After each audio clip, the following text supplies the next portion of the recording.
Em homenagem ao centenário da morte de Machado de Assis, realçamos algumas cenas de um de seus livros mais fascinantes, Dom Casmurro. O narrador cria uma certa ambiguidade que convida o leitor a uma reflexão. Ele deixou a seus leitores o maior mistério de um romance brasileiro, saber se Capitu traiu ou não Bentinho. Ela é culpada ou inocente? O marido, tão apaixonado quanto ciumento, acaba destruindo seu próprio casamento por um fato incerto. Os projetos vinham do tempo em que fui concebido. Tendo-lhes nascido morto o primeiro filho, minha mãe pegou-se com Deus para que o segundo vingasse, prometendo, se fosse varão, metê-lo na igreja. Retórica dos namorados, dá-me uma comparação exata para dizer o que foram aqueles olhos de Capitu. Olhos de ressaca? Vá, de ressaca. Traziam não sei que fluido misterioso e energético, uma força que arrastava para dentro, nos dias de ressaca. A onda que saía delas vinha crescendo, cava e escura, ameaçando envolver-me, puxar-me e tragar-me. Bentinho começa a pentear os cabelos de Capitu, pedindo o que se sente, pois é melhor. Bentinho divide o cabelo em duas tranças. Penteia os cabelos bem devagar, aproveitando cada momento e desejando que não acabe nunca. Ela joga a cabeça para trás. Capitu abre os lábios, enquanto Bentinho abaixa os seus. Os dois terminam num beijo. Grande foi a sensação do beijo. Não me atrevi a dizer nada, ainda que quisesse, faltava a língua. Mas eu também juro, Capitu, juro por Deus Nosso Senhor que só me casarei com você. Basta isso? Devia bastar, disse ela. Eu não me atrevo a pedir mais. Sim, você jura, mas juremos por outro modo. Juremos que nós havemos de casar um com o outro, haja o que houver.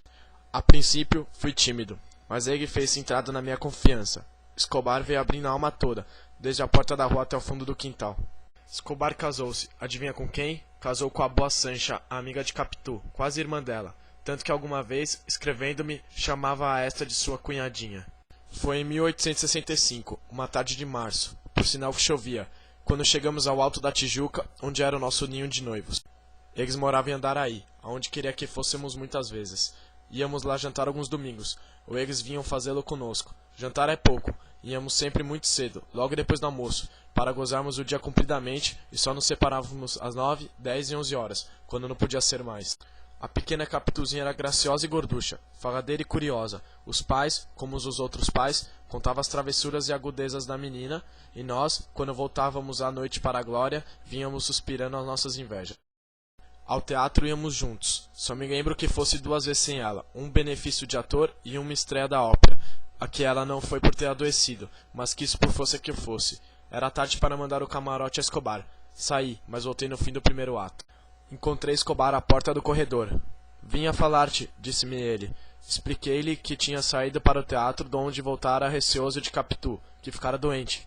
Doente de quê? Perguntou Escobar. Queixava-se da cabeça e do estômago. Então vou-me embora, disse ele desconcertado. Este é outro destinado a fazer chegar o meu Ezequiel aos 5 anos. Um rapagão bonito, com seus olhos claros, já inquietos, como se quisesse namorar todas as moças da vizinhança, ou quase todas.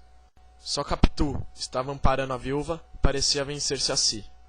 A confusão era geral. No meio dela, Capitu olhou alguns instantes para o cadáver tão apaixonadamente fixa, que não admira-lhe saltassem algumas lágrimas poucas e caladas. Capitu e eu, involuntariamente, olhamos para a fotografia de Escobar, e depois um para o outro. Dessa vez a confusão dela fez-se a confusão pura. Este era aquele, alguma fotografia de Escobar pequeno que parecia ser o nosso pequeno Ezequiel. Ainda assim tive ânimo de despejar a substância tóxica na xícara, e comecei a mexer o café meus olhos vagos. Mas não sei o que senti que me fez recuar. Pus a xícara em cima da mesa e dei por mim a beijar doudamente a cabeça do menino. Pegamos em nós e fomos para a Europa. Paramos na Suíça. Uma professora do Rio Grande, que foi conosco, ficou de companhia a Capitu, ensinando a língua materna a Ezequiel, que aprenderia o resto nas escolas do país. Assim regulada a vida, tornei ao Brasil. Quando o ouvi, não me mexi. Era nem mais nem menos o meu antigo e jovem companheiro de seminário de José, um pouco mais baixo, menos cheio de corpo e, salvo as cores que eram vivas, o mesmo rosto do meu amigo. Era o próprio, o exato, o verdadeiro Escobar. Ezequiel morreu de uma febre tifoide e foi enterrado nas imediações de Jerusalém. Seus colegas mandaram-me o desenho da sepultura, a conta das despesas e o resto do dinheiro que ele levava. Pagaria o triplo para não tornar a vê-lo. Parei e perguntei calado. Quando seria o dia da criação de Ezequiel? Ninguém me respondeu. Eis aí mais um mistério para juntar aos tantos deste mundo. Nenhuma das mulheres que conheceu fez o narrador esquecer a primeira amada. Talvez porque nenhuma tinha olhos de ressaca, nem os de se engana oblíqua e dissimulada. E bem, qualquer que seja a solução, uma coisa fica, e é a suma das sumas, ou o resto dos restos, a saber, que é minha primeira amiga e meu maior amigo, tão extremosos ambos e tão queridos também, quis desistir do que acabasse juntando, se enganando-me. A terra lhe esteja leve.